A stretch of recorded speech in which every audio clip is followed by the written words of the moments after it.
I want to show you a stronghold that was in the heart of a king, King Nebuchadnezzar. The king slept one night and forgot his dream. It was a revelation, but he forgot it.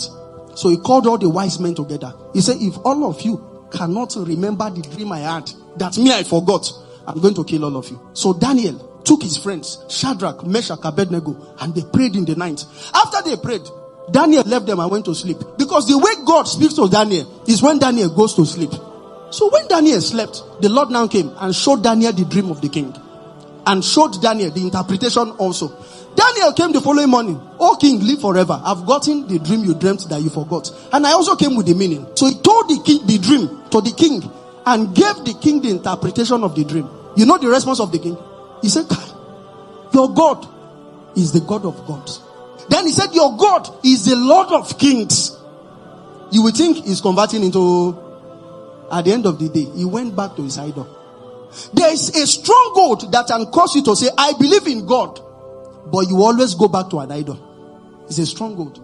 You will agree that there's God, but you will always go back to shrines.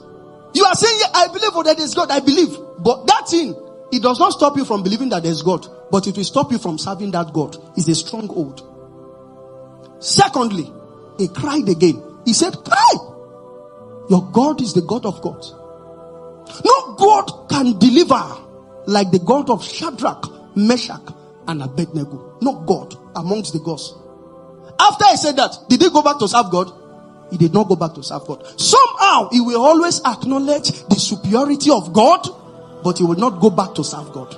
It does not stop you from hearing the truth, but it stops you from living according to the truth. It's a stronghold.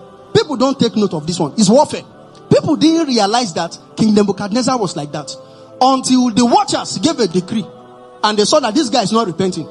So they said, we are going to deal with him. Let us take him away from humanity. And they converted the guy to an animal. So he ate with animals for 7 years. When he came back to his senses, he said, I, Nebuchadnezzar, I praise you. I extol you. I honor your holy name. For this God is a just God. His ways are judgment. He will say those beautiful people. At the end of the day, he will still not go back to serve God. That is what a stronghold is. When Satan has succeeded in holding a man, he would not stop that man from going to church. He knows that even though you are going to church, you will not live by what they are teaching you.